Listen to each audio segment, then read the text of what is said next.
When I see the white families out, the kids are older. When I see the black and Latino families out, the kids are younger.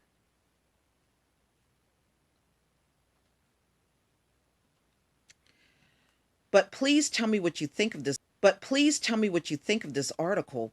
Please leave your comment and subscribe. And don't forget to hit on the notification bell twice. Also, please join me over on Black Junction TV and on blackspot.com. Peace, family. This is an article that came out January 9th, 2018. Virginia's female prison population climbing faster than males population. This came out in the Richmond Times-Dispatch.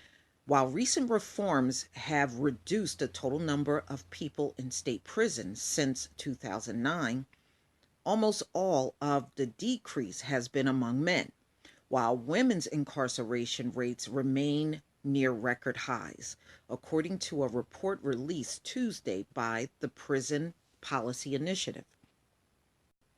Few people know what's happening in their own state, says Wendy Sawyer, author of The Gender Divide, Tracking Women's State Prison Growth. She said the development is the result of policy decisions and that states undermine their commitment to criminal justice reform if women are left behind. With 62% of imprisoned women separated from minor children, there are far-reaching effects, says the study. According to the U.S. Bureau of Justice Statistics, at the end of 2015, Virginia had 35,167 male prison inmates and 3,236 female inmates. Figures from the Virginia Department of Corrections show that as of June 30th, 2015, the most serious offenses by frequency for female inmates were larceny, fraud, 38%, drug sales, 14%, robbery, 8%, drug possession, 6%. Their average age is almost 38, and 62% are white. Did you hear what I said? 62% of the female inmates in Virginia are white. And this is all around the country, y'all. And it's amazing how these people put down the black women all the time. But it is the white female in America that is number one in prison. And it is the most hidden thing in America as well. I mean, with 62% with numbers like this, they have no room to talk about black women. And 37% black. So 62% are white in prison. And these are white females, and 37% of the inmates are black women. The number of women in Virginia prisons for larceny, fraud, and robbery charges, who also had drug convictions, was not available. So there was actually more women, but those numbers were not available. Okay. You know, this place always love to undercount everything because they know how bad it looks.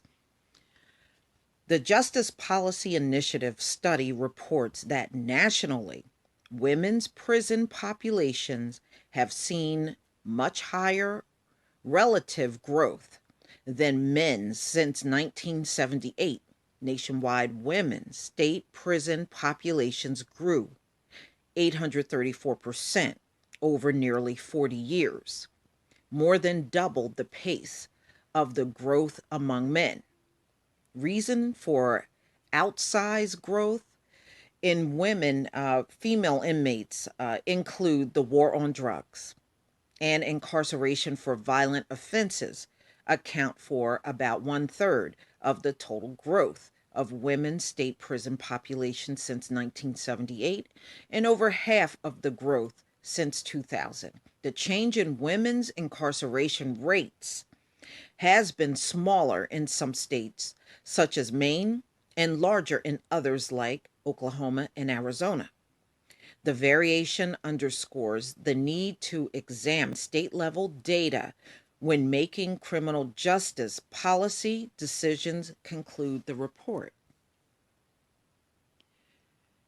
Perhaps the most troubling finding about women's incarceration is how little progress states have made in curbing its growth, especially in light of the progress made to reduce men's prison population, says the report.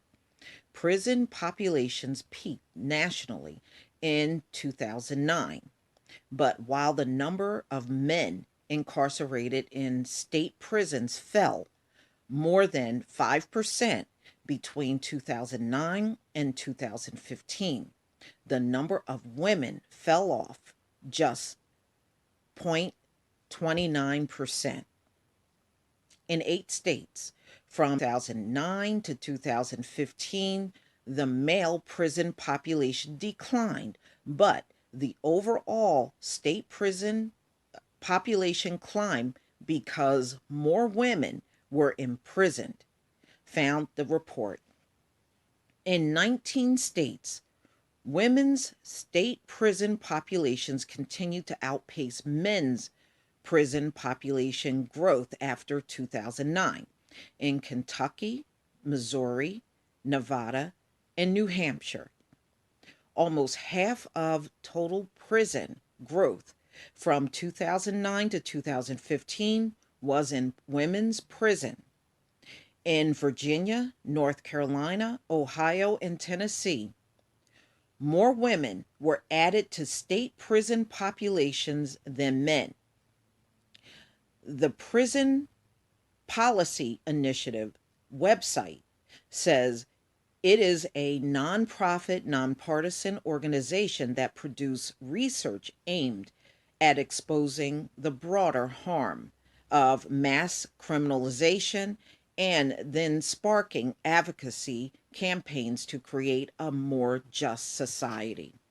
So there you go. So incarceration rates are dropping for men, rising for women, but especially among white women who are outpacing black women in prison. It's amazing. I wonder why they're not helping their women out of prison. I thought, never mind. I guess their high IQ was telling them to leave them in there. But please tell me what you think, ladies and gentlemen. Please leave your comment and subscribe. And don't forget to hit on the notification bell twice. And also, please join me over on Black Junction TV and blackspot.com. Peace, family. This is a story that came out in the Philadelphia Inquirer, November 15th, 2017. One thing I can honestly say, living here in New Jersey, when I was growing up, there was a bigger white population in New Jersey, and it was very noticeable when you went out. Now, when I go out, I see far fewer white people in this state than I did before in the past. And now it's also being reflected in the public schools. Report: whites no longer in majority in New Jersey schools, segregation persists. And I will leave the link to this article in the description box. But I really think this is reflective of what the country is turning into. For the first time, whites no longer constitute a majority in New Jersey public schools, which are becoming more segregated, a team of researchers reported Wednesday. Students of all races in New Jersey are attending schools that are less diverse in recent years, a phenomena tied to housing segregation, according to the study by the UCLA Civil Rights Project. In 1989-1990 school year, whites made up about two-thirds of the public school population.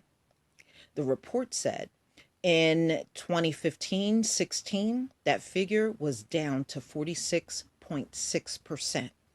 Yet the typical white student attended a school that was more than two-thirds white. New Jersey has moved another substantial step towards a segregated future with no racial majority, but severe racial stratification and division. The report said the segregation is related to geography rather than overt policy. The researcher said segregation is mostly between districts, not within districts. There's a lot of data that shows that in a lot of places, municipalities are becoming more segregated. Ryan Conklin, an assistant professor of sociology and Gutman County College and co-author of the study, said in an interview Wednesday, and that's a central problem. The study said that during a time when schools have focused on funding and program inequalities, segregation has gone unchecked. Conklin said New Jersey could consider school district consolidation. The state has more districts, 590, than municipalities, 565. Conklin said consolidation has worked elsewhere. If you look at states, particularly in the South, most places actually have these county-wide school districts, and the level of segregation in those spaces is much lower as a result of that, Conklin said. Most district school populations match the demographics, Conklin said, but only 1 in 5 districts matches county-wide demographics, and fewer than 3% of districts come close to matching the state's demographics. Conklin said the most significant figure in the study is the rise in the number of students attending school that have a white student population of less than 1%.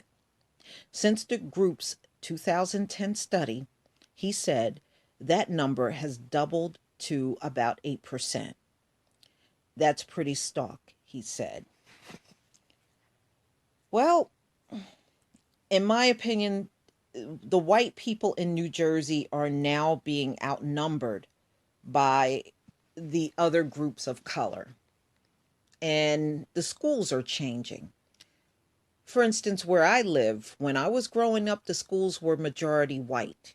If you came to my neighborhood now, there are still some white students there, but the white students are now in the minority. The black students actually outnumber even the Hispanic students. So you have a big black student population followed by the Hispanics, and then the whites are last. They're the smallest group here. I have seen New Jersey change dramatically over the years. And places that you would go to around here that was predominantly white is no longer predominantly white. And it's a fast shift. In fact, even 15 years ago, you still saw more whites.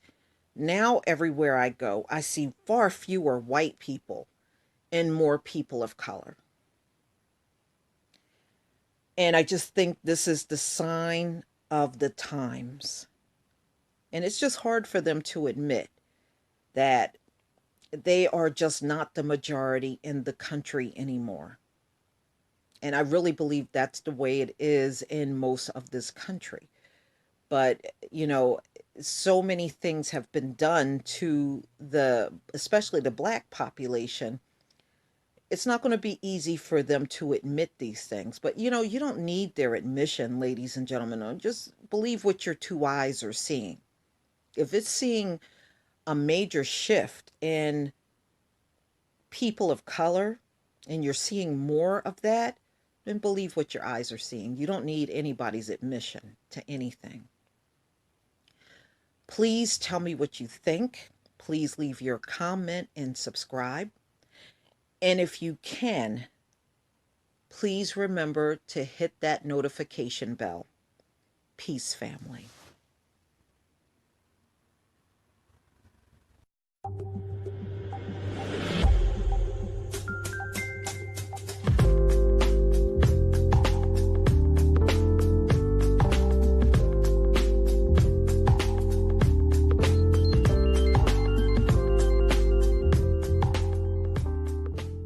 Ladies and gentlemen, this is an article that came out in GQ.com.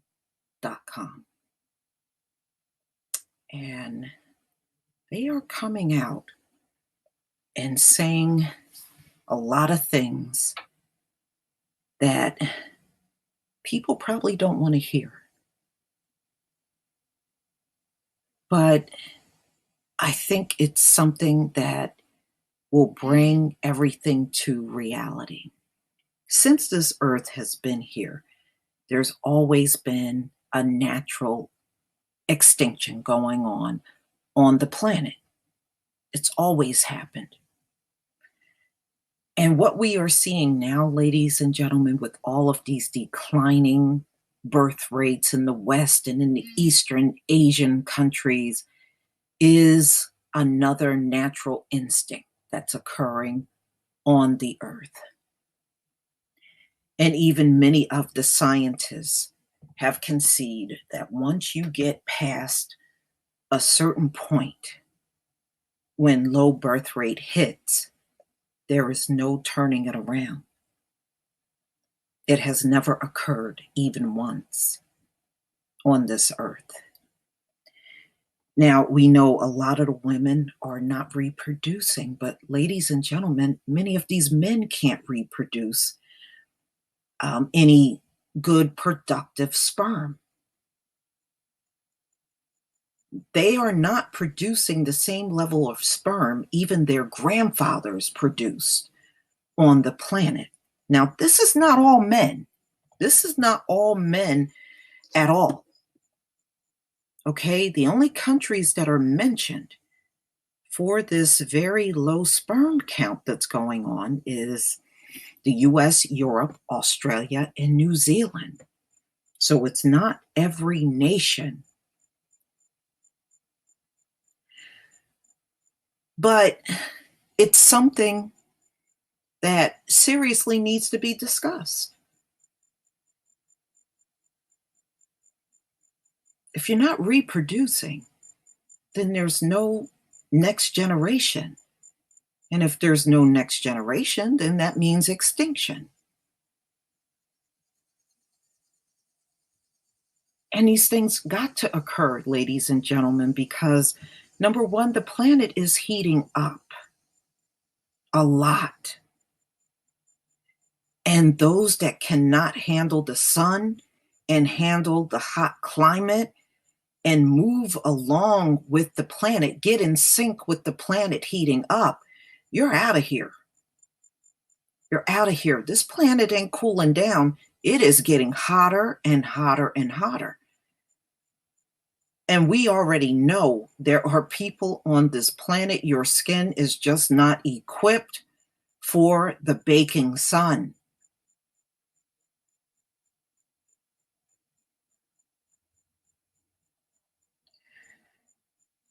So this article really gets into that.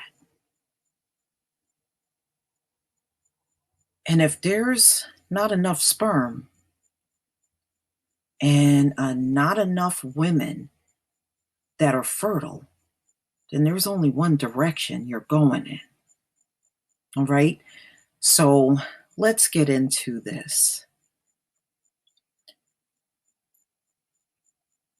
Now, they are talking about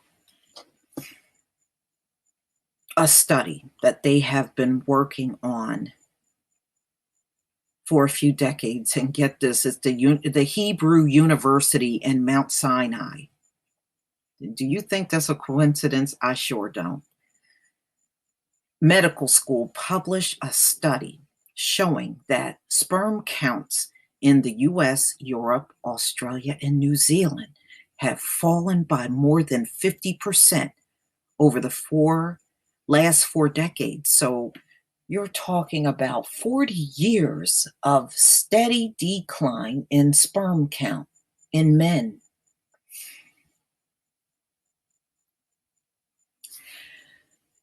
That is to say, we are producing half the sperm our grandfathers did. We are half as fertile. The Hebrew University in Mount Sinai paper was a meta-analysis by a team of epidemiologists, clinicians, and researchers that culled data from 185 studies, which examined semen from almost 43,000 men. It showed that the human race is apparently on a trend line towards becoming unable to reproduce itself. Sperm count went from 99 million sperm per milliliter of semen in 1973 to 47 million per milliliter in 2011. And the decline has been accelerating. Would 40 more years or fewer bring us all the way to zero?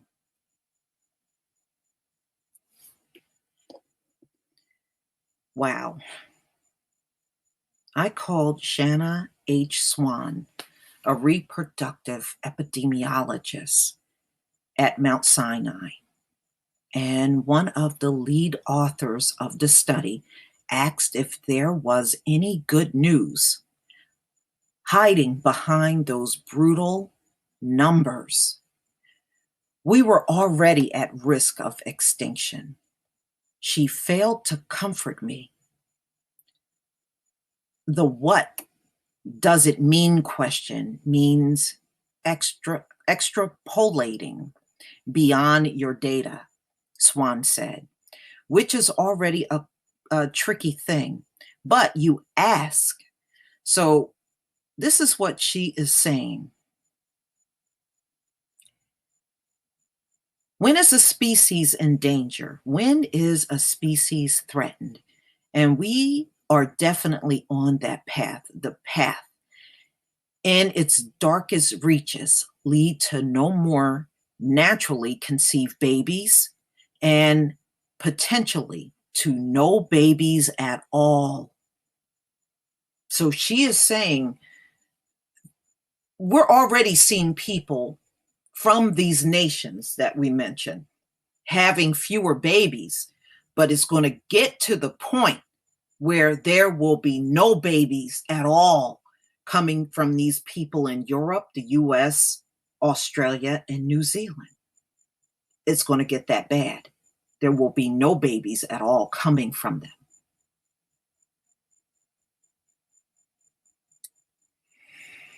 The final generation of Homo sapiens will roam the earth knowing they will be the last of their kind. And she's saying that's what it's going to come down to. You're already seeing this in effect right now, ladies and gentlemen. It's already in full effect. If we are half as fertile as the generation before us, why haven't we noticed? So she's saying, why haven't we noticed this up until now? One answer is that there is a lot of redundancy built into reproduction. We don't need 200 million sperm to fertilize an egg, but that's how many the average man might devote to the job. Most men can still conceive a child naturally with a depressed sperm count, but those who can't have a booming fertility treatment industry ready to help them. And though lower sperm counts probably have led to a small decrease in the number of children being conceived, that decline has been masked by sociological changes driving birth rates down even faster. People in developed worlds are choosing to have fewer kids, and they are having them later. They are not doing this by choice, ladies and gentlemen. See, they like to say that a lot. These folks are not barren by choice. They're not. They know they got a problem, and they know there is no humanly possible way they're going to fix this problem. And you know why they're not going to fix it, ladies and gentlemen? Because it's a natural extinction going on this earth.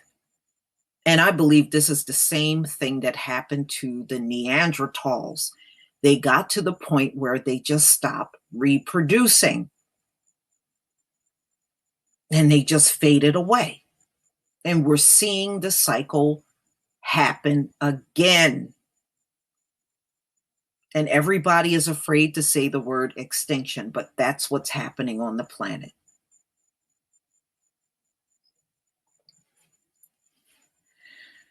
Okay. The problem has been debated among fertility sciences for decades now. Studies suggest that sperm counts are declining, have been appearing since the 1970s. But until Swan and her colleagues meta-analysis, the results have always been judged incomplete or preliminary. Swan herself had conducted smaller studies on declining sperm counts, but in 2015, she decided it was time for a definitive answer. She teamed up with Haggai Levine, and Israeli epidemiologist, and Niels Jurgensen, a Danish endocrinologist. And along with 5 others, they set about performing a systematic review and meta-regression analysis. This is a kind of statistical synthesis of the data. Haggai is a very good scientist, and he also used to be head of epidemiology for the Israeli armed forces. Oh, that's debatable there. Swan told me. So he's very good at organizing. They spent a year working with the data. We should hope for the best and prepare for the worst, said Haggai Levine, a lead author of the study. And that is the possibility that we will become extinct.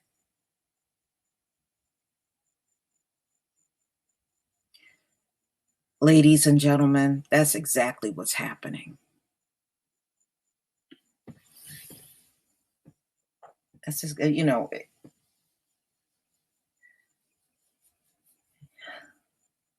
this earth is going to be too hot for certain people to survive on it. And that's what's happening. And it's going to continue to do it. The results, when they came in, were clear. Not only were sperm counts per milliliter of semen down by more than 50% since 1973, but the total sperm count were down by almost 60%. We are producing less semen, and that semen has fewer sperm cells in it. This time around, even scientists who had been skeptical of past analysis had to admit that the study was all but unassailable. Jurgensen of Copenhagen told me that when he saw the results, he said aloud, "No, it cannot be true." He had expected to see a past decline and then a leveling off. But he couldn't argue when the team ran the numbers again and again. The downward slope was unwavering. Almost all scientists I talked to stressed that not only were low sperm counts alarming for what they said about the reproductive future of the species, they were also a warning of a much larger set of health problems facing men. In this view, sperm production is a canary in the coal mine of male bodies.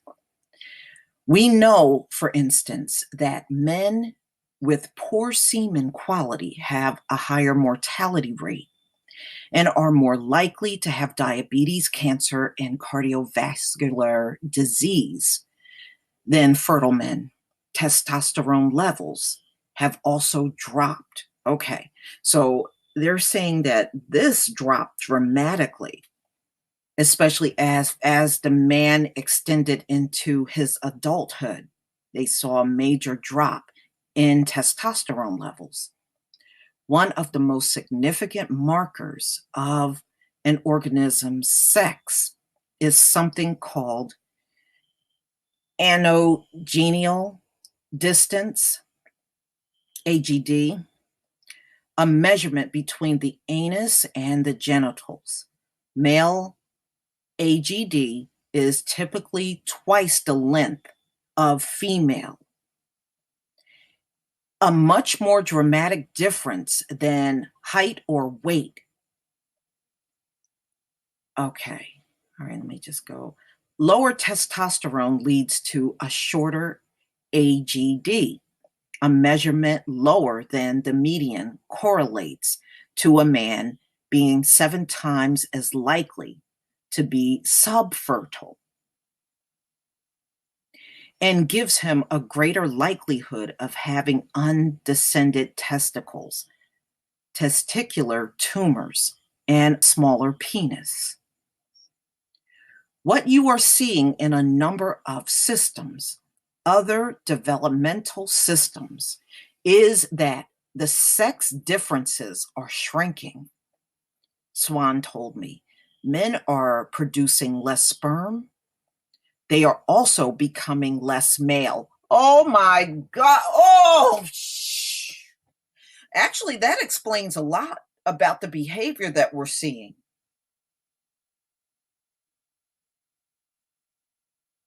So, as these men's bodies are producing less sperm, they are also becoming less male. Woo! Man, y'all going through some changes.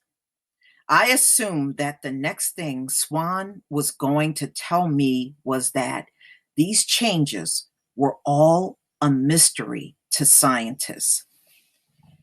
If only we could figure out what was causing the drop in sperm count, I imagine we could solve all the attendant health problems at once. But it turns out it's not a mystery. We know what the culprit is, and it is hiding in plain sight. Wow. I can't get over what they're saying, that men that are producing less sperm are also less male. That is deep. 6th floor. Okay, so let's go down.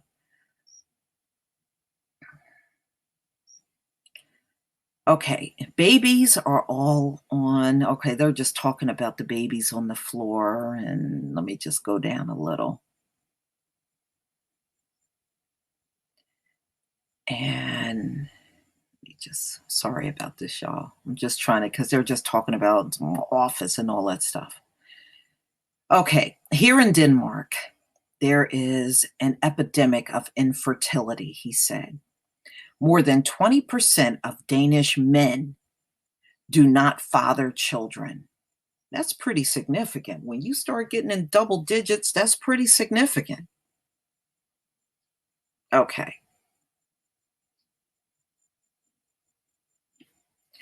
So this man, who I don't even know how to pronounce his name, he is saying that something went wrong in the 70s.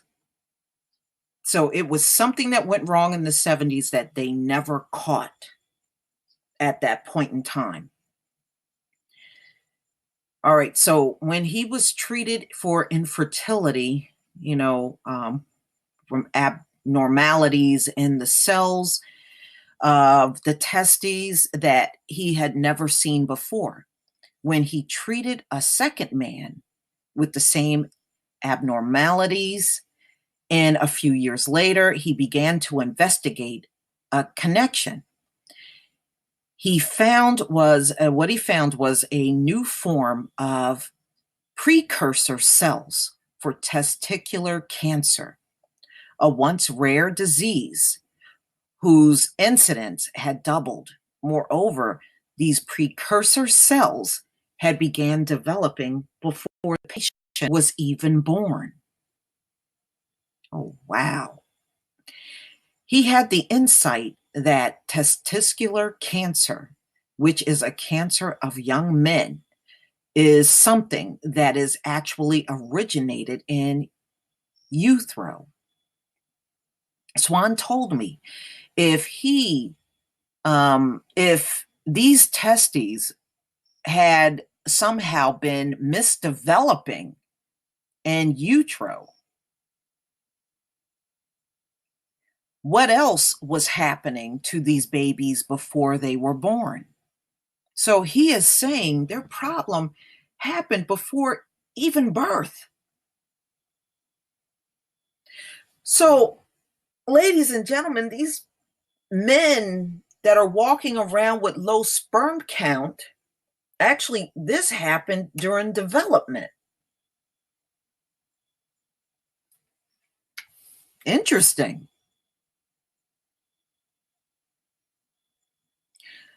Okay, so he is saying that these previously rare symptoms for a condition he called testicular digenesis syndrome, TDS, a collection of male reproductive problems that include an abnormal location for the end urethra and undescended testicles, poor semen quality, and testicular cancer.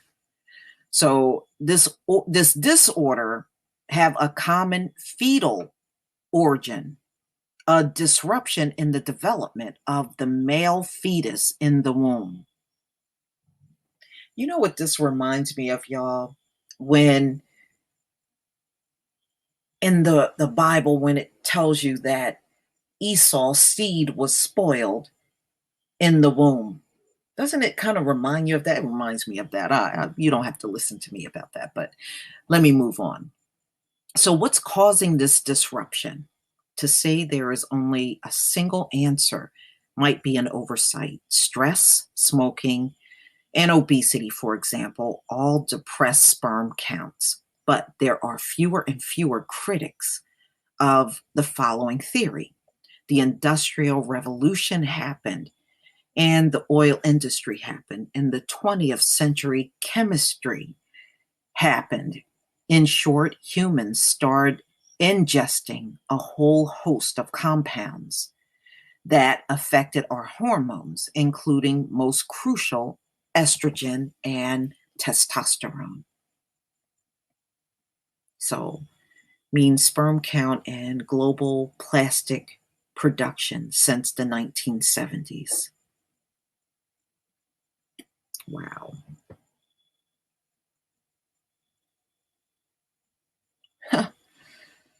Wow.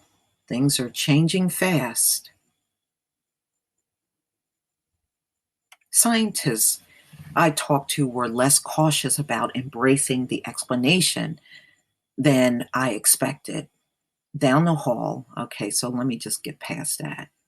There has been a chemical revolution going on starting from the beginning of the 19th century, maybe even a bit before, she told me, and upward and exploding after the Second World War, when hundreds of new chemicals came into the market within a short time frame. Suddenly, a vast array of chemicals were entering our bloodstreams that no human body had ever had to deal with. The chemical revolution gave us some wonderful things: new medicine, new food sources, fast and cheaper mass production, and all sorts of necessary products. It also gave us, Anderson's point out, a living experiment on the human body with absolutely no forethought to the result. So she is saying the problem probably started as far back as World War II. I mean, that was the last time they had an explosion in birth. After that, it has gone downhill from there.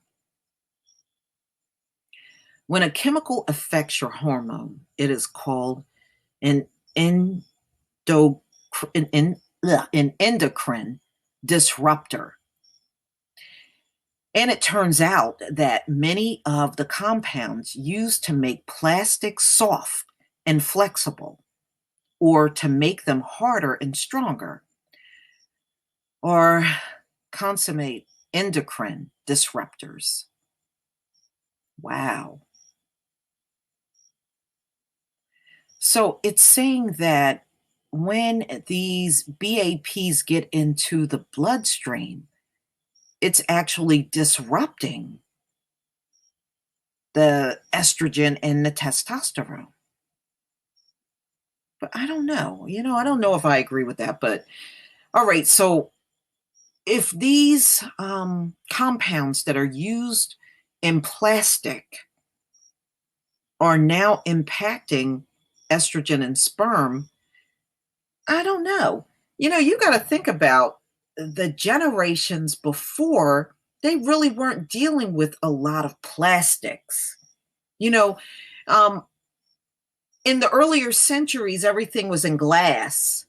It was not a lot of products in plastic like there are today.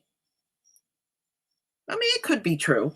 I'm just thinking because centuries ago, they were using cans, but it was not a lot of plastic being used. It was, even milk was always in glass, and a lot of your juice that was always in glass. But now, whenever you see any of these products in the store, it's mainly in plastic. So they actually may be onto something. But they turn to plastic because it's cheap. Everything's about money. They don't care about the impact that it's having on health. But if this is indeed true, then they pretty much did this to themselves.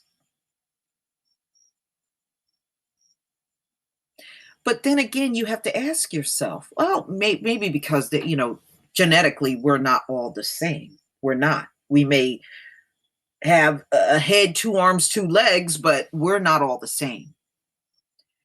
Because, I mean, if that were the case, wouldn't everybody be impacted by the fact that we are using more plastic items? Why is it so different where some people are not reproducing and other people are fine using the same plastic products every day? I'm just saying. Okay. When the fetus testicles start making testosterone, which is about week 8 of the pregnancy, they make a little less, Swan said. That's the nub of the whole story. So it decreases in testosterone. Testicles then do not produce proper testosterone, and anogenital distance is shorter. The problem is that these chemicals are everywhere. BPA can be found in water bottles, food containers, and sale receipts. Wow, even the receipts we get? Yeah, because they're coded, aren't they? Yeah. Um, Okay, I guess that's phthalates, phthalates, phthalates, are even more important. They are in the coating of pills and nutritional supplements. They are used in gelling agents, lubricants, binders, emulsifying agents, and suspending agents.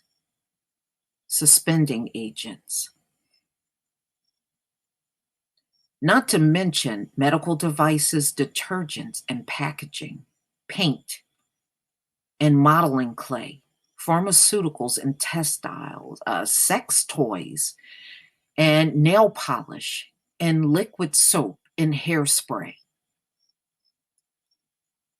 They are used in tubing that process food, and you'll find them in milk, yogurt, sauces, soups, and even in small amounts of eggs, fruits, vegetables, pasta, noodles, rice, and water. The CDC determined that just about everyone in the United States has measurable levels. Okay, that is interesting. So it seems like everything, because of the chemicals that they're putting in everything, and all of these items are coated, and they're in so many products, they believe this is what's lowering the sperm count. I don't know. What do you think? I mean, I'm not saying that it's not possible, but I still say, why is this only impacting certain people and other people are using these products too? Hispanics and Black people are using a lot of these products too. Why is it not impacting them?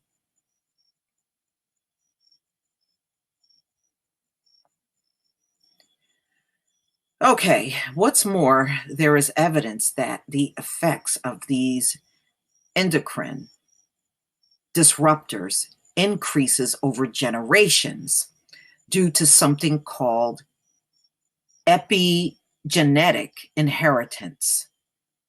Normally acquired traits like, say, a sperm count lowered by obesity aren't passed down from father to son, but some chemicals, including phthalates and BPA, can change the genes or express without altering the underlying genetic code, and that change is inheritable.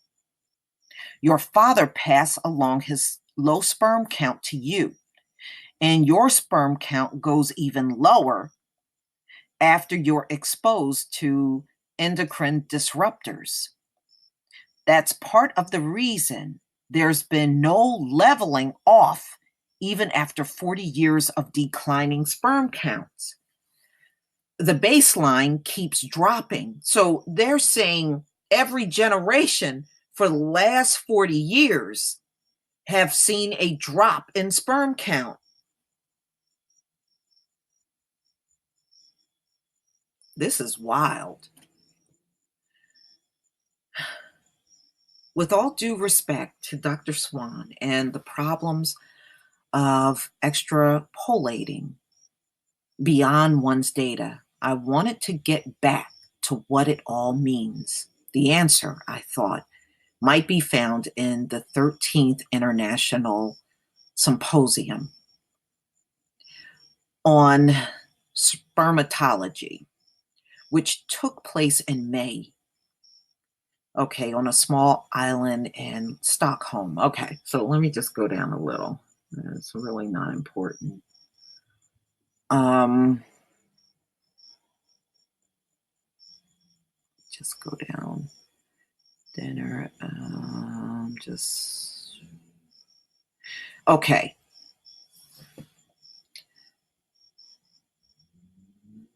Okay. His session the next morning Okay, so it would be defining event if the conference. Okay, so let me just go down there talking about things that really don't matter. Um,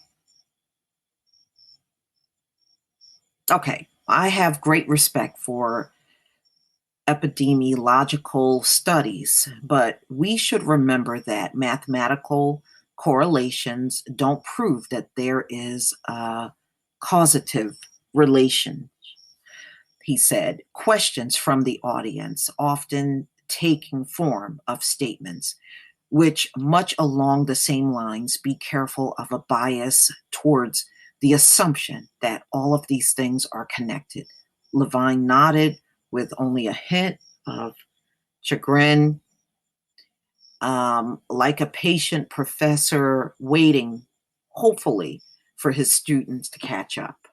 David Mortar, who runs a company that designs and establishes assisted conception laboratories, was one of the only members of the audience willing to question Levine's study itself. He pointed out that methods for measuring sperm had changed dramatically over time period of the study and that the old studies were profoundly unreliable.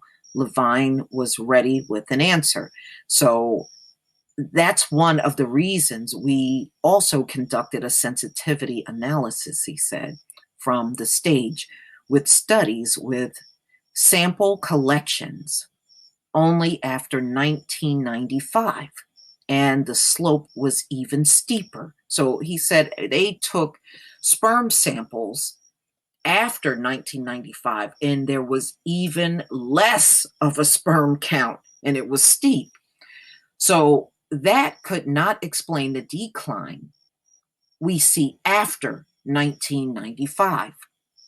I never said there was no decline in sperm count. Mortimer, a bit defensively. Levine, who had been so gracious and engaged with his critics, began to look a little tired. He rallied through when the group agreed to put out a joint statement about the crisis. The chair of the symposium called on the world to acknowledge that male reproductive health was essential for survival of the species, that its decline was alarming and should be studied, and that at uh, present it was being neglected in funding and attention. All right. So he agreed there was little question that sperm counts were dropping, and he even embraced that so he's pretty much agreeing, and there now can anything be done? Over the past 20 years, there have been occasional attempts to limit the number of endocrine disruptors in circulation, but inevitably the fixes are insubstantial. One chemical remove in favor of another, which eventually turns out to have its own dangers.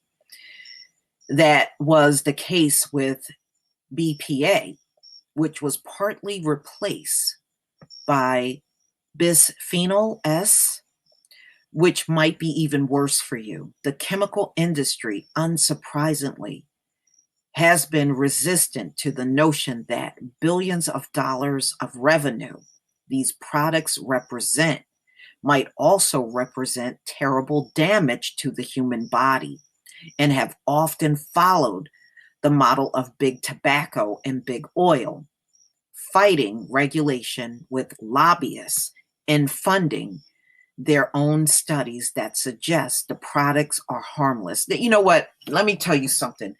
I have not, these folks are always lying. Everything they got out on this market, ladies and gentlemen, got some kind of issue with it. There's issues with the food, there's issues with the drinks, there's issue with the alcohol, there's issue with everything. And that is because they believe in adding things as if they're going to improve nature and what nature puts out. I haven't seen it yet. They don't do anything to food that makes it better. They actually make it worse. And that's why all this cancer is cropping up all over the place among the people. You know, when people were eating things in its more natural state, everybody was much healthier. But as soon as they went to all these product preservatives and these additives and all this other stuff added in, like they're making something better, they have never made it better. They haven't made anything better. They've made it worse. They made the quality of life for everybody on this planet worse by adding in all these chemicals and ingredients that were never necessary in the first place. Now, I know they're talking about, well, we're trying to give it a longer shelf life and all that stuff. Maybe it just wasn't meant to have a longer shelf life. Did that ever occur to you? Maybe these things shouldn't have a longer shelf life at all. I mean, look, the generations before you weren't complaining. Why are you complaining? You know, and it's because it's all about money. And you can see they are willing to sacrifice people on this planet for money. And that's what's happening. There is a natural extinction going on, and people are being sacrificed. But see, ladies and gentlemen, they're mad at all of the wrong things. And the fact that they keep focusing on us and not their real problems, they're going to go extinct even quicker. Period. They are. So they're pretty much blaming everything on these plastic products and chemical compounds that are used in everything, on what's happening to the low sperm count that's going on this planet. All right, I'm going to go down a little further. Okay, so perhaps the solution, as long as we hover somewhere above sperm count zero, and with an assist from modern medicine, we have a shot. Men will continue to be essential to the survival of the species. The problem with the innovation, though, is that it never stops. New technology, known as IVG, in vitro gametogenesis, is showing early promise. Okay, and embryonic stem cells, okay, they're talking all that stuff. You know, and you know what else this means, ladies and gentlemen? You know, these folks go around bragging about their medicine and technology. If your medicine and technology was so damn good, why are you going extinct? If your medicine and technology is so great and wonderful, then how come you are not solving your own problems with it? I mean, look, you're talking about four nations: the US, Europe, the whole continent of Europe, Australia, and New Zealand. And you all claim to be so advanced, have high IQs, and you are the inventor of medicine and technology, although history shows that you're not. But let's say it's true and you are. Then why aren't you using the technology and medicine to resolve your own problems? Why are you just sitting there going extinct with low birth rate, low sperm count, and the women unable to get pregnant and running into other countries trying to get other women to have their babies? What's wrong with your technology and medicine? That's the real question. What's wrong with it?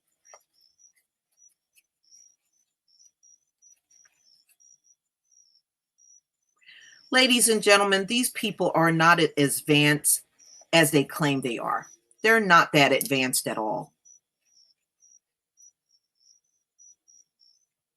People that are advanced would be surviving People that are advanced would know how to solve their own problems. And it's very obvious. 4 decades have gone by, and they are in a decline, and it's pretty bad. And these folks that are claiming to be so smart and their high IQs and so advanced, always remember they have a serious problem that they cannot resolve. And it's so bad that their own scientists are telling them they will become extinct.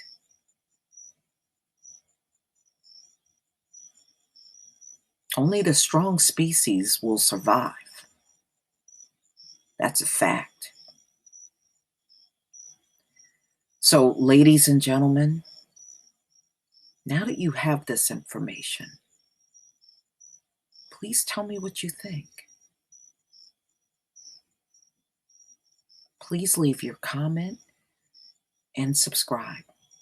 Don't forget to hit on the notification bell. I will see you on the next video. Peace, family.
A report from the UK shows white British people will soon be outnumbered by Muslim migrants in the city of Birmingham.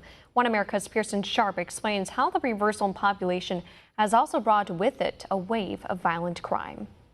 This is Birmingham in the 1960s, a quaint little city in central England full of farmland, churches, and a bustling city center that enjoyed a very low crime rate and picturesque, historic streets. Flash forward a few decades.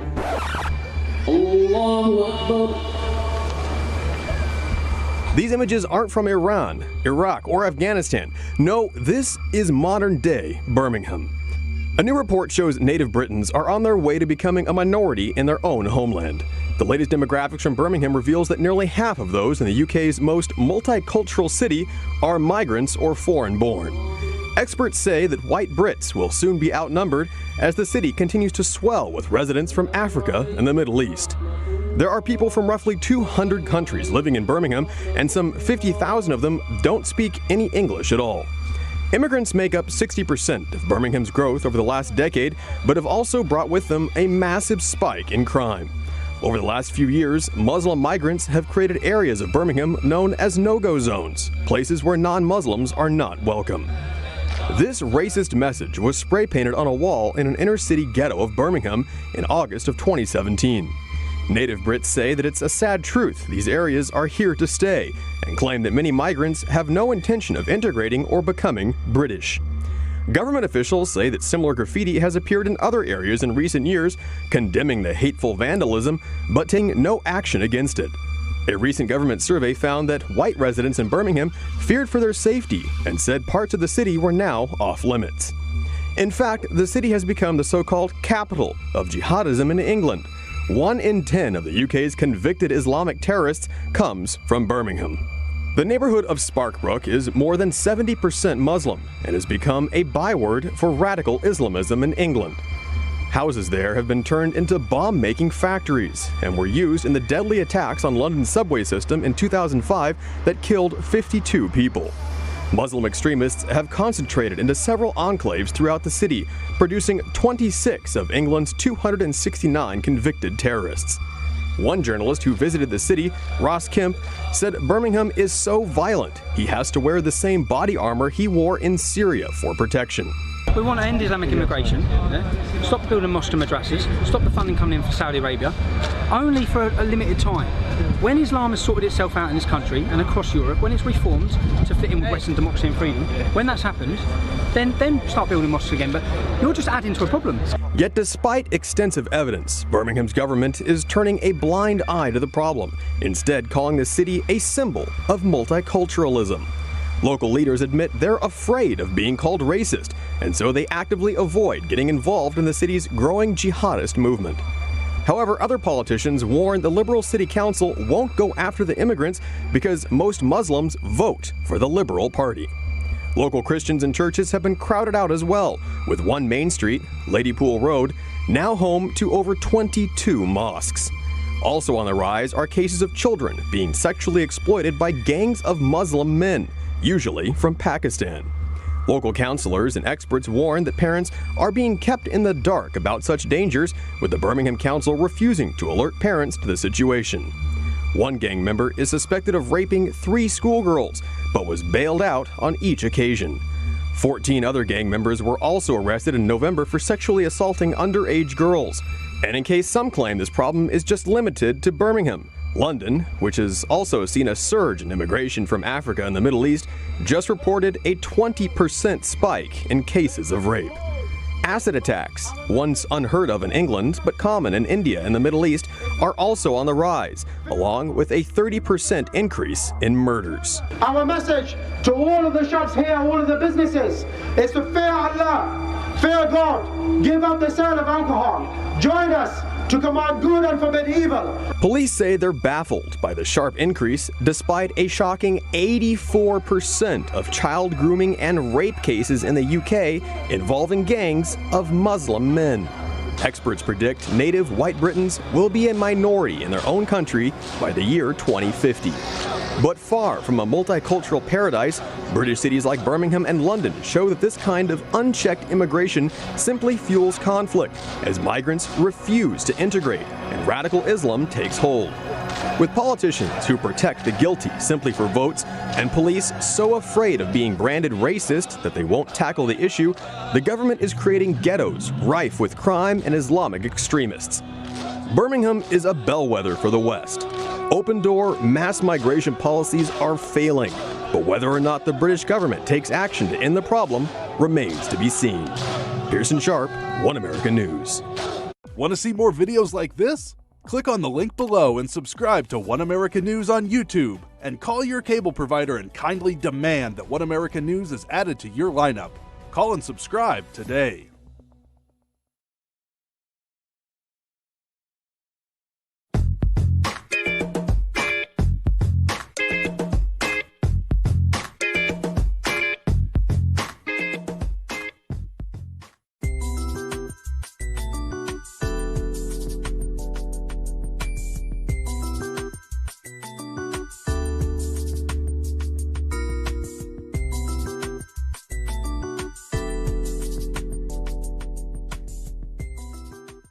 This article goes over reasons why immigration could never be the answer to low birth rate.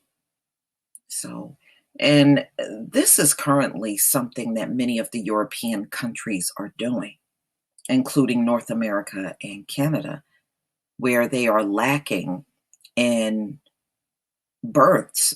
They are trying to fill in those gaps with immigration. And I have to agree with this author, Michael Master, that's not really the answer. It will not work. But let's get into this article. I'm going to go down a bit. Why is America suffering from not enough available workers? Simple. For the last half century, the U.S. suffered from too few births to American citizens. Today, the birth rate in the U.S. is 1.7 per woman, while at least 2.1 is needed to sustain the population. Not enough births are occurring to replace those people who age and die. Of that, 1.7 white women are at, listen to this, 0.9. 0.9, y'all. That is way, way below 2.1. While blacks are a little above with 2.0. All of the growth in the US population is from immigrants with birth rates well above 3.0. Canada, Europe, Japan, China, and Russia all suffer from the same problem, birth rates that are too low. The problem is so bad for white women throughout the world that the population of Caucasians dropped from 900 million, a quarter of the world's population, to 700 million, 10% of the world's population. That's huge. So their drop is worldwide. No matter what country they are in, if you have a bunch of Caucasians there, the birth rate is low. While the total world population doubled in size, at this rate, the world white population will shrink to 500 million, 5% of the world's population, while the world population increases to 10 billion from the current 7.2 billion. Wow. Now you know why they are acting out the way that they are. But the bottom line of the whole matter, y'all, all of that acting out is not going to change their situation. It really isn't. Prior economists asserted that the birth rate fell because of weak economies. That's not why. You know, every country is not suffering from a weak economy. So if you look at, like he said, a half a century, right? 50 years, the population among whites have been on a decline. The economy was not bad during that entire 50-year period. And plus, we went through those recessions as well. We didn't drop. Okay, so no, it is not economic. Current feminists assert that women should not have children because of global warming. It's almost like they're trying to mask and disguise the fact that this is really a genetic thing by throwing all of these other reasons into it. I mean, look, we're living through the same global warming. So what about the people that are not going through low birth rates and we're living through global warming? Both are excuses for not having children, not the root causes. I agree.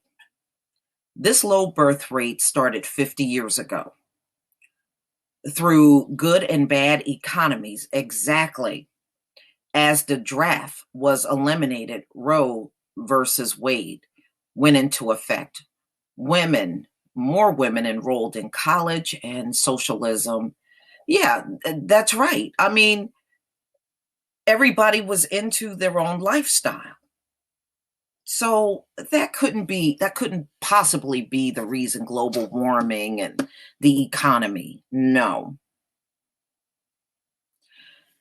If the population of a country is not growing, as in Russia, China, Japan, Germany, then the only way that the economies of those countries can grow is by increasing exports, which makes them dependent on the economies of other countries as their customers.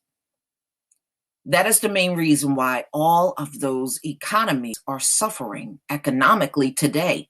Too much dependence on exports, no internal growth of consumption.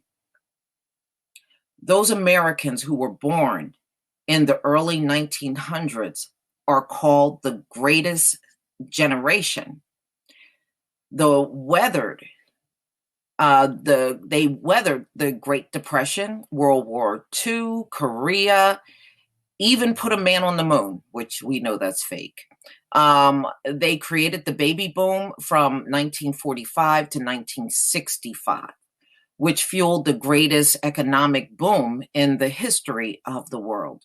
From 1975 to 2005, they were overwhelmingly capitalists and Christians.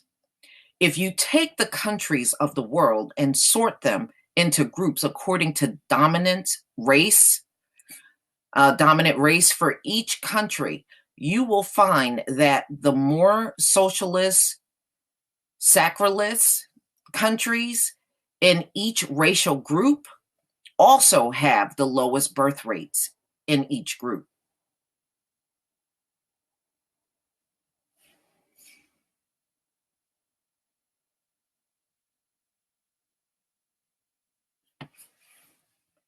As stated in my books, the United States government was well aware of this low birth rate problem as business executives lobbied for more immigrants more than 30 years ago. So for 50 years, they already knew their birth rate was going in the toilet. So they knew for a long time. I'm telling you, they had to know. Especially when you see exactly when the decline started. It started in the 50s. And it never bounced back up. It just kept going on a decline. Just like addictive drugs, immigration is an easy, immediate fix with long-term dangerous side effects if used too long and too often. Immigration is outsourcing births with all the same negative effects of outsourcing product manufacturing. Made in America need to apply to births, not just products. When immigration was introduced to offset the low birth rate, the H-1B and H-2B and green card programs were meant to be short-term gap programs until the nation could implement programs to increase the citizen birth rate.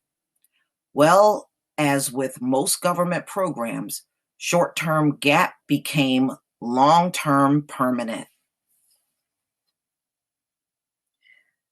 Well, that just go to show you, when they had to turn to immigration 30 years ago, they knew they would never be able to get their numbers up.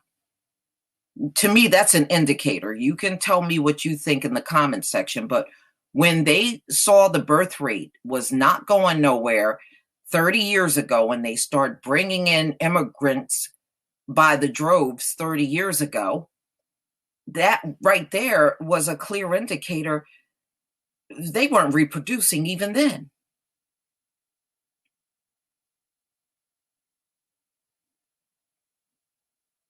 Wow. Trump is attacking the low birth rate problems with tax reform, with cuts to immigration, with pro-religion statements, and with a focus to make America great again. More needs to be done. Those things, I don't know why they think throwing money at this whole thing is going to turn around a birth rate. If you are genetically unable to reproduce, it doesn't matter what money people try to offer you. Look, in Europe, they've been doing the money thing for babies forever now. And it's not increasing the babies over there. So that should tell you right there, money is not the answer to what's going on. More can be done, but allowing more immigration will just prolong the problem and eventually kill the America we all love. Well, the America some of you love. Businesses will take the short-term gap fix and ignore doing anything about long-term reality. American businesses need to go cold turkey to kick the habit of reliance on the drug of immigrant employees. Yeah, because they love the immigrant employee because they will work pennies on the dollar. That's why they love them. Cheap labor, slaves, new slaves. That is the only way business will support what is necessary to fix the low birth rate. By reducing legal immigration and stopping illegal immigration, some very smart government and business executives will be forced to come up with some very creative fix to the low birth rate. They can't. They can't. You know, having a bunch of men sit around the table, because we know the vast majority of executives in America are men, talking about fixing this, you ain't gonna put a dent in this. I'm just telling you, you're not gonna put a dent in it. You're just talking and wasting your time. Just have a party. At least you'll enjoy it.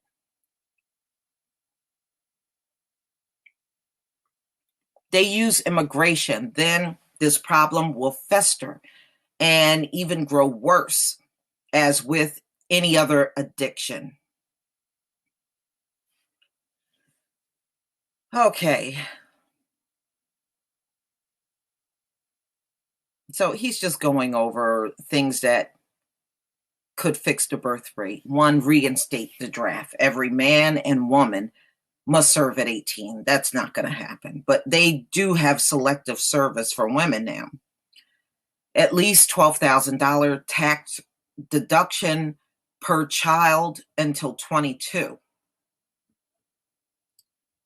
Child care leave and on-site child care at work. Pro-family high school classes and pro-family entertainment. Pro-family country society. No government funds to those who provide abortions. More high-tech education and trade offerings in high school. More capitalism, religion, less socialism, and secularism. Those things aren't going to work. You know, he is missing the mark because he's not looking at anything genetically to fix it. So those things that he lists are not going to work. Look at Hungary.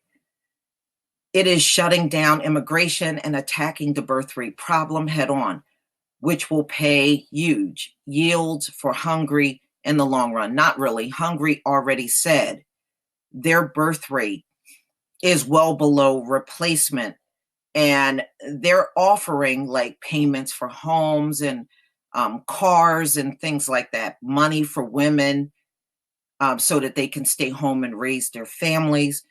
But even they said, you know, it's not a guarantee that's going to work, and it won't work.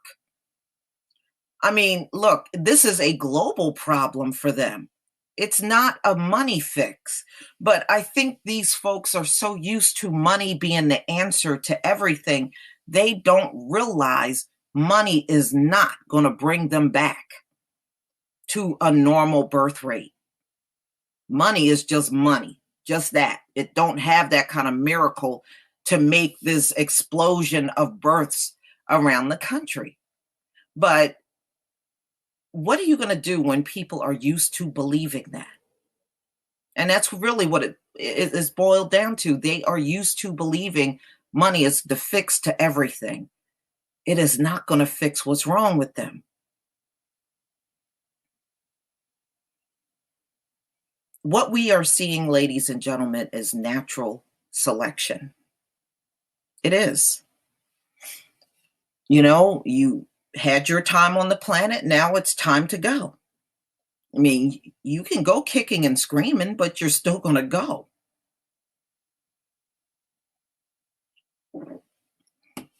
But I guess one day from Master here, his thinking will change. Now, I agree with some of the things that he said in here, but definitely not everything. I don't believe immigration is the answer to low birth rate. I don't believe there is a real true answer for it, except for it's a process that can't be stopped. It's going to happen. And there's nothing to do, anybody can do to stop it. If man's medicine was so powerful that it could turn around a low birth rate, trust me, this has been going on for 50 years. We would have seen it by now. It don't take all this time to come up with a solution. They haven't come up with one because there isn't one. Please tell me what you think, ladies and gentlemen. Please leave your comment and subscribe. Don't forget to hit on the notification bell, and I'll see you on the next video. Peace, family.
Great is He in me. Great is He in me. When I wake in the morning, I'm glad to see that your love for me still remains. Oh, how I long for the salvation, yeah, and your love is my delight.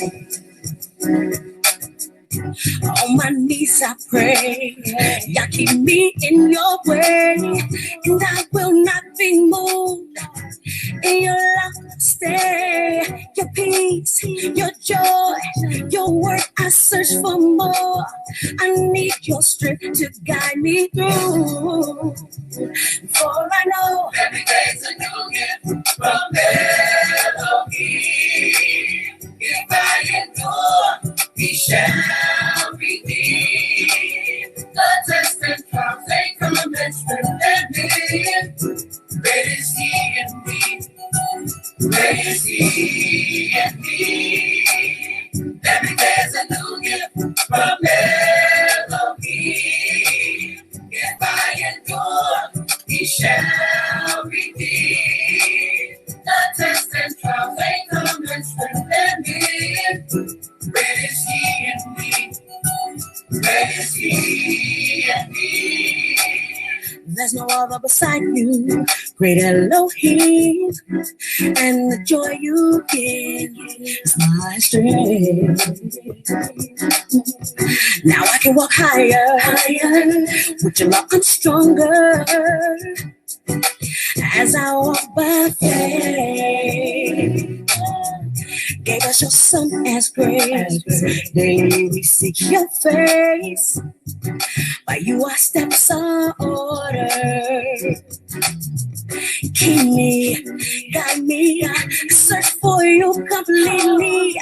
In all of this I yearn for you, Father God. Every day's a new if I endure, He shall redeem. The test and trials, they come and strengthen me. Great is He in me. Great is He in me. Every day's a new gift from Elohim. If I endure, He shall redeem. The test and trials, they come and strengthen me. Great is He in me. Great is He in me. In me. In me. Great God is He in me. In me. Great God is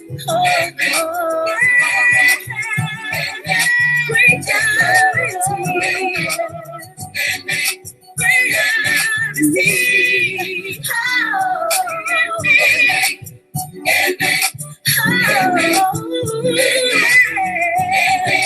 Great God is He.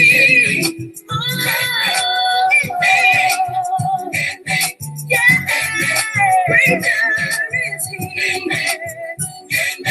Great His words are lamp unto my feet. His words are lamp unto my feet. His words are lamp unto my feet. His words are lamp unto my feet. His words are lamp unto my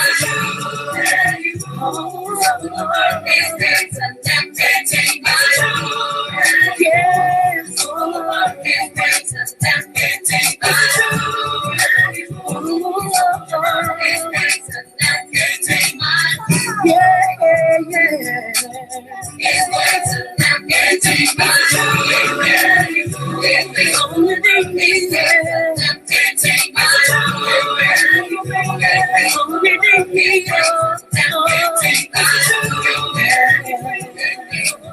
His words are lamp unto my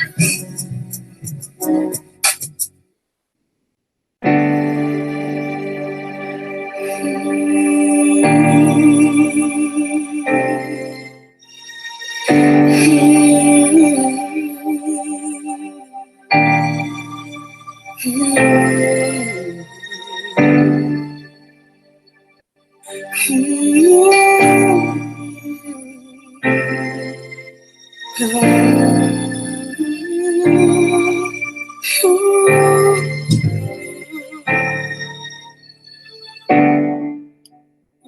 bow down and worship you.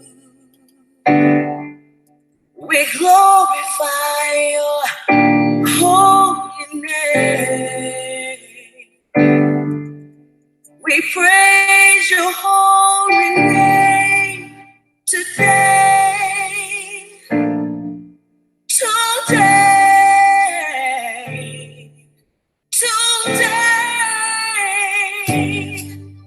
we bow down and worship you.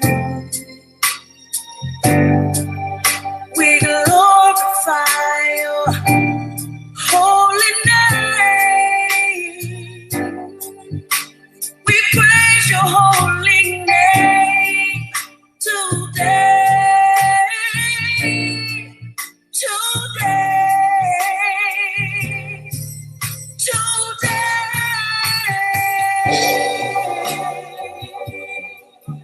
Glorify your name. Glorify you. Glorify your name. Glorify your name. Your name. Victory today.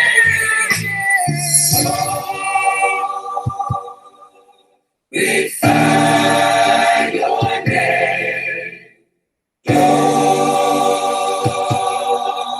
Glorify your name today.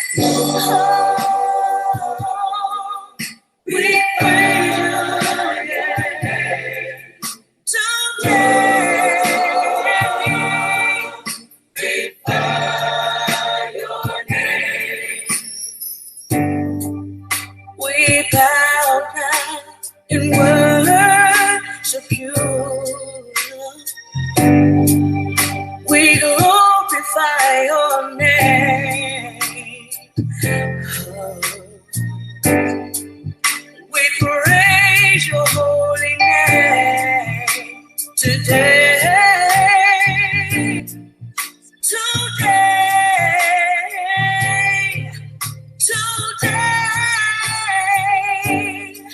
said we bow down and worship you. Oh yeah. We bow down and worship you. We glorify your name. We glorify your holy name. We praise your holy name today. Blessed be the name of Yah. We praise you today. Hallelujah. We praise you today. Hallelujah.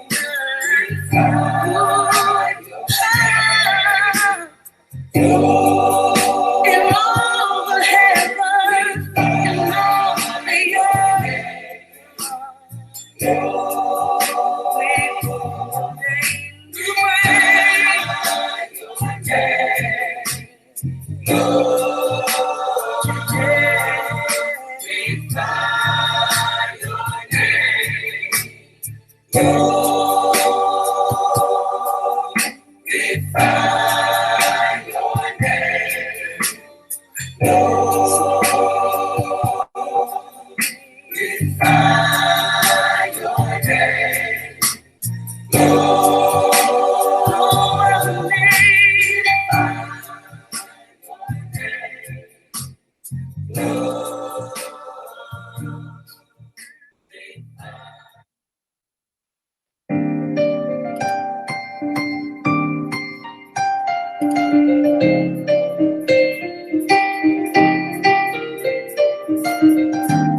everlasting to everlasting, thou art God. From everlasting to everlasting, thou art God. Thou art God. From everlasting to everlasting, thou art God. Thou art God. From everlasting to everlasting, thou art God.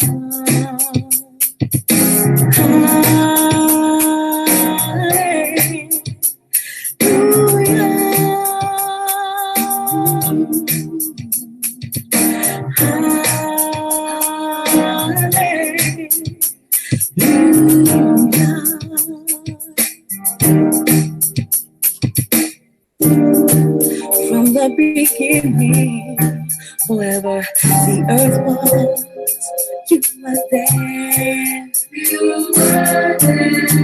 You had creation in the palm of your hand.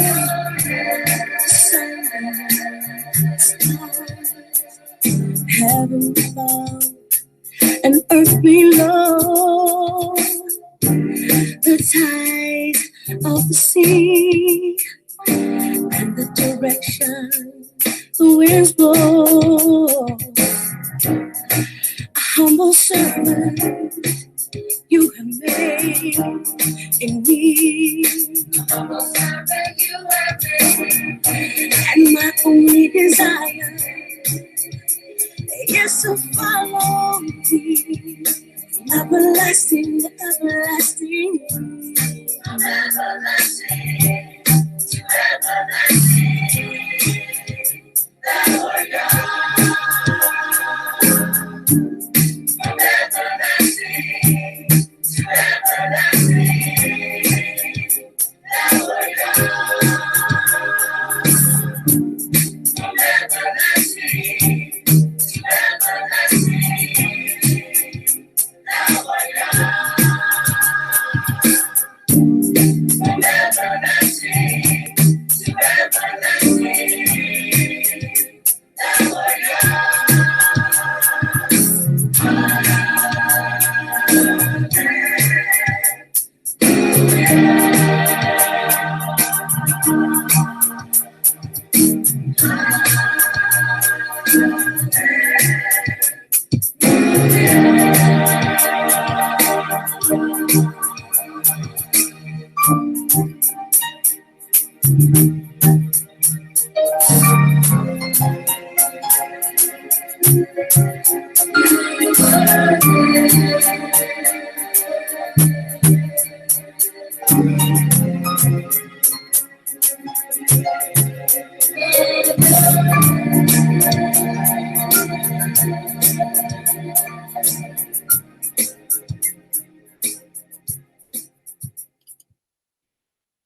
All right, y'all. Shalom, shalom, shalom, shalom. So glad you can all be here today. And I'm glad to see all of you. Absolutely. Thank you. Yachidam. Yachia. I'm sorry if I'm not saying it right, but thank you. Ladies and gentlemen, as you notice, I've been putting out videos of different biblical locations, and this is just to show you that not only are these places real, but even your caucasoid knows they're real. They're not going to tell us for the most obvious reasons. And believe me, I have a laundry list of these things that I'm going to show you. And it's many things that I was able to see over the years. And, you know, some of you might have too as well. Yeah, I'm feeling a lot better. Some of you may have seen these things over the years as well. But just to make a long story short, I remember probably maybe 10 years ago, there was this white man that insisted that King David was white. And I said, well, that's impossible. See, this is how you can really get them on this. I said, well, that's kind of impossible. And he was like, how is that? I said, number one, King David had a son. His son was King Solomon. And then I took him to the passage in the Bible where King Solomon says, I am black. I said, so you're saying King David was a white man, but he had a black son? And he just went completely silent, because you got to understand, they've been in power for so long. They seriously believe if anything is royal, it has to be them, which is very untrue, because all of their royals are hand appointed. There's no real true bloodline there. They're hand appointed. And many of their royals had retardation in their family and all kinds of birth defects and stuff. And there's no way they would be a royal bloodline with that kind of crap, in their bloodline. You would never see that in a true royal family bloodline. Retardation, Down syndrome, but they have all of that in their bloodline. So that should tell you right there, there's something wrong. Even look at Queen Elizabeth's families. Anyone that was slow or had signs of retardation, those royals threw them into a home. They threw them into mental hospitals and stuff and hid them away and never spoke about them. That's not a royal bloodline. You would never see that in a royal bloodline. Yeah, they have a lot of genetic disorders. That gives it away right there. Yeah, exactly. And I even read that about Queen Elizabeth, her bloodline. There's all kinds of people they had to stash away in mental institutions and stuff in her bloodline. That would never occur in a real royalty bloodline. Just understand that. Queen Elizabeth and her family were hand-appointed Germans that were imported into England as a ruling class, but they are truly not royals at all. Okay. And of course, after I whipped out what King Solomon was, the son of King David, he was ready to hightail it out. And to this day, you'll run across a lot of white people that will insist ruddy, the color of King David, which is described as ruddy, is white. Ruddy is not white. Okay. It never was white. It never will be white. But I'm going to show you in another slide video that I put together what ruddy really truly is, y'all. So I'm going to show this to you now. So hopefully everybody in this hangout know you are chosen. If you are the type of person that don't believe the Bible is real, you may not like this hangout, okay?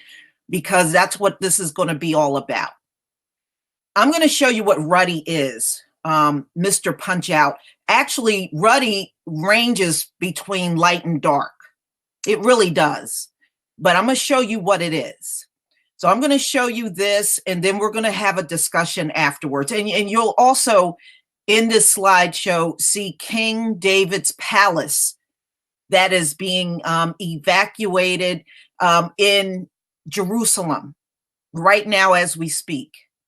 So that's also in here as well. So let's get to this. Let me go ahead and share my screen.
Okay,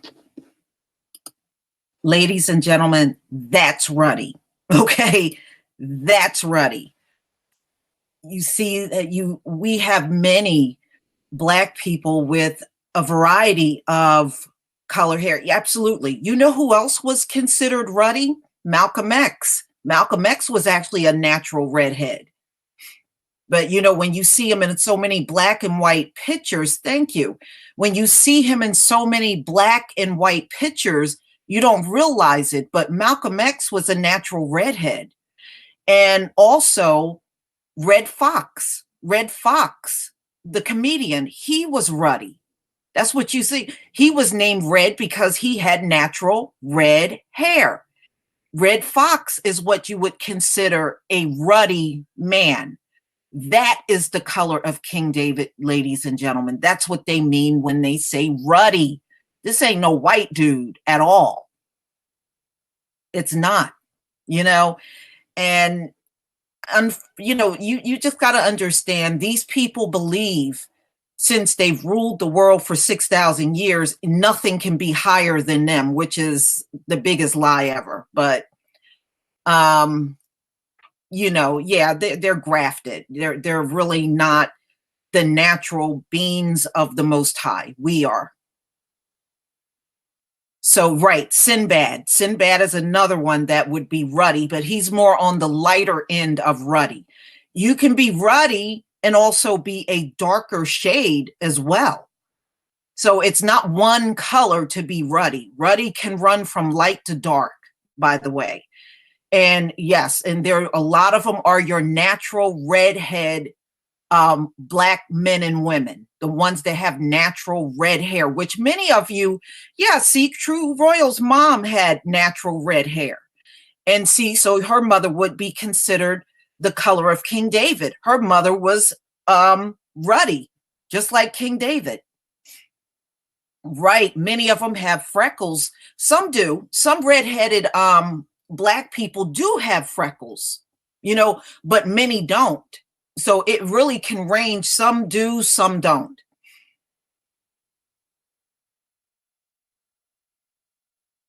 Yes, red bone. Exactly, Queen Forever. That's what we call them today. When we see people that look that way, we call them red bone. But that is what King David would have looked like. Right, right. So again, you can see ruddy people that are dark, and then there are some ruddy people that are light. And when I grew up, there were a few natural redheads around where I was growing up when I was living in Philadelphia. In fact, I went to school with a guy that was a natural redhead, and he was ruddy.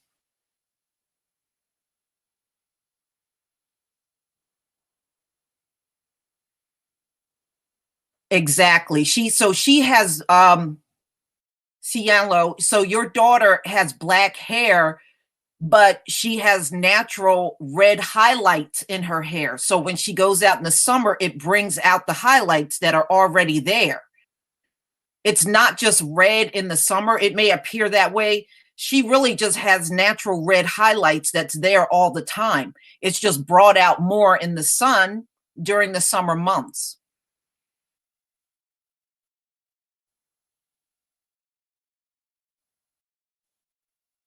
Yeah, exactly. So, I mean, some of you got it. So you know what ruddy is. So, so please don't let white people try to define what ruddy is to you. Right. Sinbad is actually ruddy too. He's more on a lighter skin, but he is still ruddy. Right. Okay. So you guys got it. I don't have to explain what ruddy is. Y'all seem to have it. Hi, problem solver EF. Welcome. So, and it's like I said, a lot of times you can debunk these things by bringing up King Solomon. Usually they'll go silent and run away after that because they don't want to hear that part.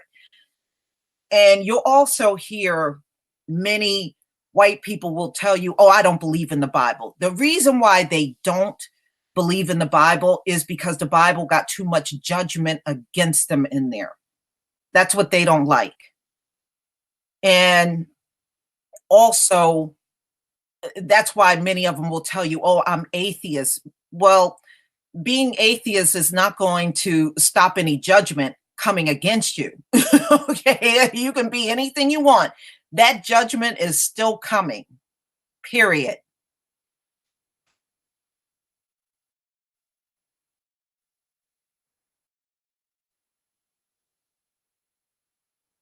Sienna Bragg. Oh, you're talking about Rihanna?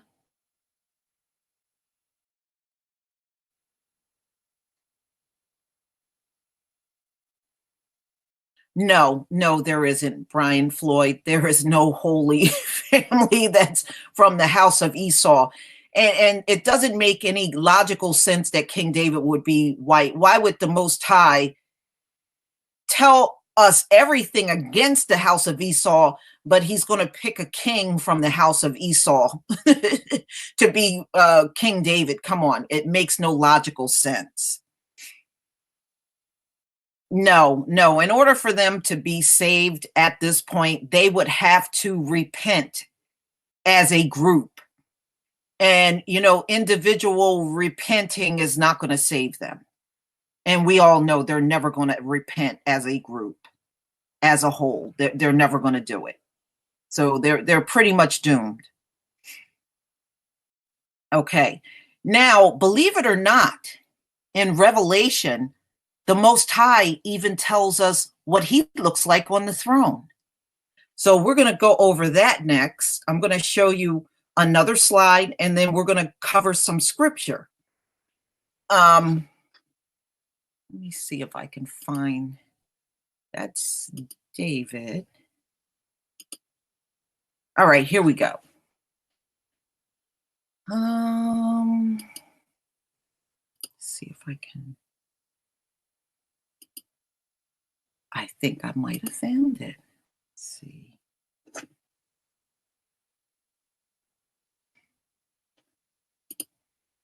Okay. Well, you know what? We'll go over the scripture first. Now, the Most High actually tells us what he looks like on the throne. He tells us. Now, we know we can never look upon his face, because if we look upon his face, it's instant death. But he can still describe to us what it's like to be up on his throne. And he actually does this in Revelation. So if you go to Revelation 4, verse 3, and he sat.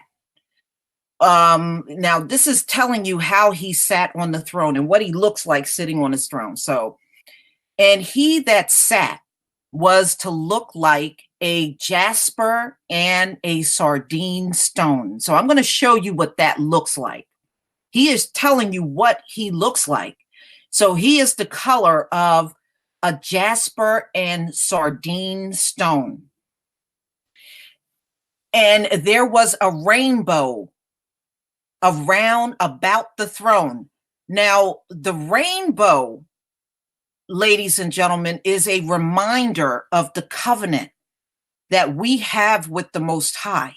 He made a covenant with us and all living things on this earth. Anything he created has a covenant with him. So we are his creation. The animals are his creation.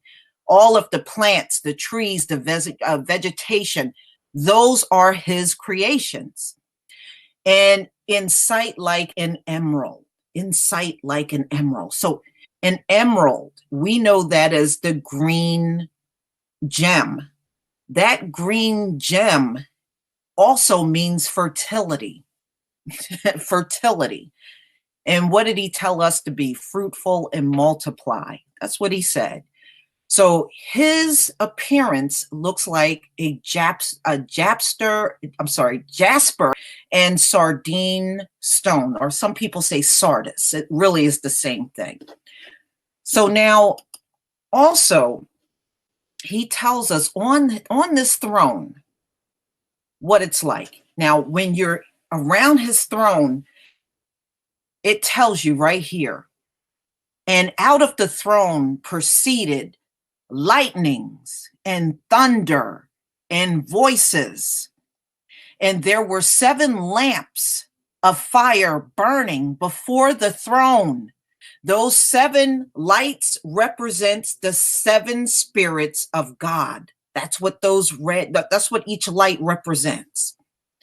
So he's telling you, I sit on this throne and I'm the color of a jasper and sardine stone. And when I sit on my throne, there's a rainbow around my throne. And it has a glow as if it was an emerald. And you will hear the rumblings and sounds of lightning and thunder. And that's all there around his throne. And remember, the Most High never leaves his throne. Never.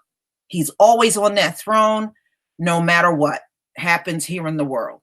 He never leaves his throne. All right. So there was one person in the book of the Exodus that saw the backside of the Most High. And it was because he asked. Now, when Moses went up to the mountaintop to talk to the Most High, they actually dialogued with each other. Now, what an amazing thing. Can you imagine being Moses? I would kill to be able to stand on the mountaintop and talk to the Most High. What an experience he had. Now, he could not see the Most High's face, or he would have died instantly.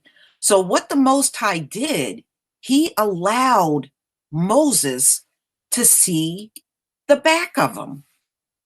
He said, okay, well, I'll show you the back of me and you won't die. You'll be okay. So that he did reveal. He's the one person he ever revealed even a fraction of himself to. That had to be quite an experience to be on top of Mount Sinai and the Most High is revealing what the back of him looks like. I tell you, I would kill to see that. All right, so now let me show you. Here we go. I'm going to show you this video. And this is the appearance of our Heavenly Father.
Okay.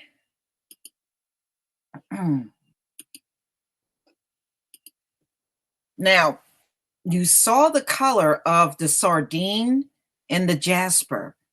So, just looking at those colors, do you see how we were made in his image? I sure do.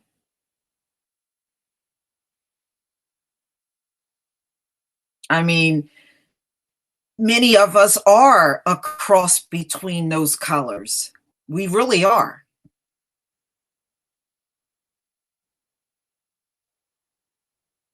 So, so most of us are a cross between those colors. When you look at sardine, the sardine stone goes from a dark to a light brown, and the reddish hue. So you can see what colors that he actually is. He's a cross between those two colors. Right. And you can easily come out with copper when you blend those two colors together. Absolutely. So, like I said, isn't it true that we're made in his image? When you look around at many of us, don't you see those colors? I sure do. Yes, exactly. Exactly. So when you look at us, you see those same colors as well, don't we? We from the lightest to the darkest person in those colors.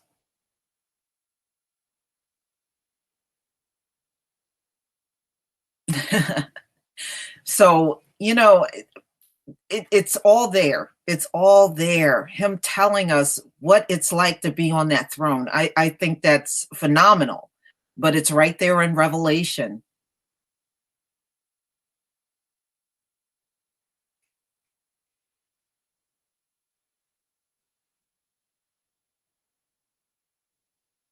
Oh, well, yeah, that's why Kathy, he's going to destroy those that spend their time hating us. All of those people are gone.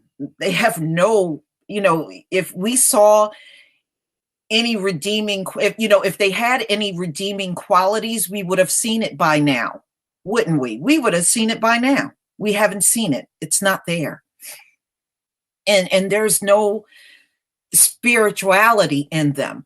You ever watch one of their preachers? There's no, you don't feel any spirit when they speak. Even when they try to speak the word, it does not have the same spirit of when you listen to a Black preacher.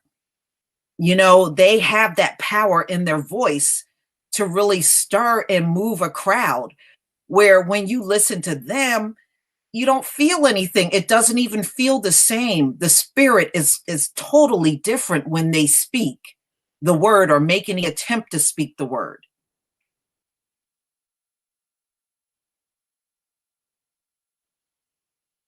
Oh, absolutely. His color is superior. Our color is superior. That's why we're not out here frying in the sun.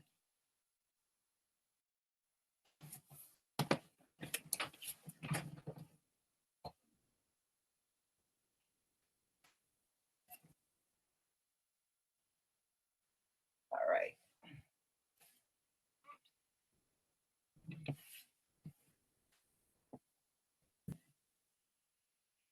Hi, Water Sniper. Welcome.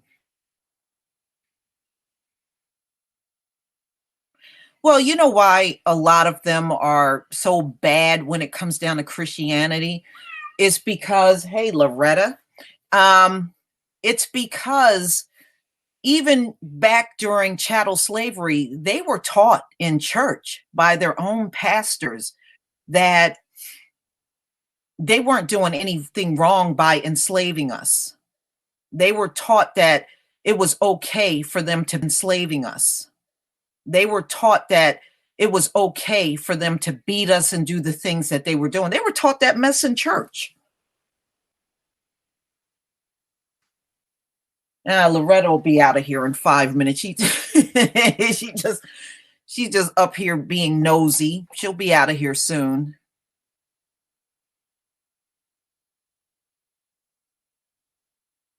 Said they're non-believers because they already know their judgment is in the Bible. Anybody that's a non-believer, their judgment is in the Bible. That's why they don't believe.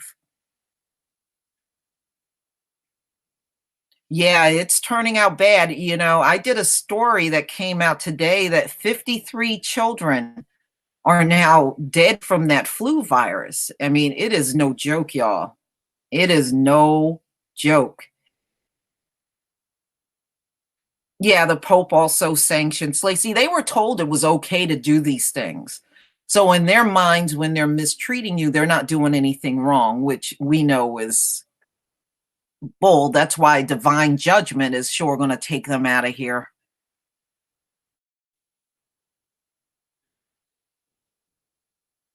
And they will face divine judgment. There's no way around it.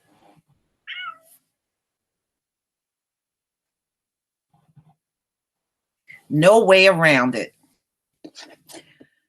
Okay, so now let's get into, let's see. All right, here we go. Solomon. So all of these people that want to insist that Solomon, who is King David's son,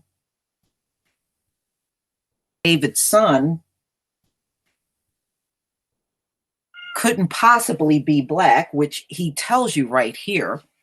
So now we're in the, which he tells you right here.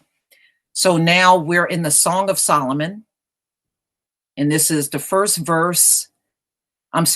chapter, verse 5, where he's talking to a group of Hebrew women.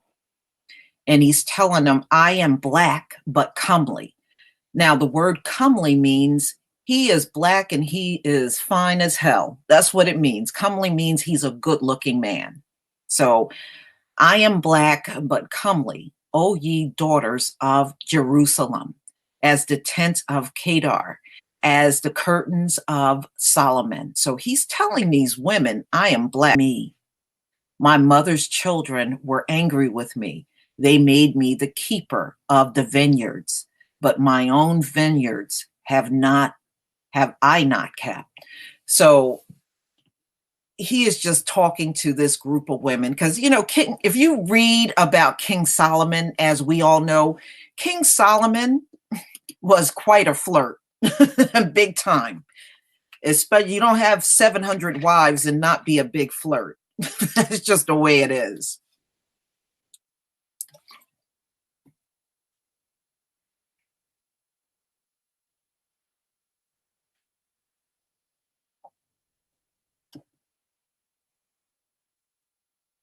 Okay, so there's no way King David could have been a white king and he gave birth with a black woman and had a black child. So, that pretty much debunks this, oh, he was a white man, which quite a few white people walk around and say, them, they got to be the king, and it's just not cutting it. And they got to be the king, and it's just not cutting it.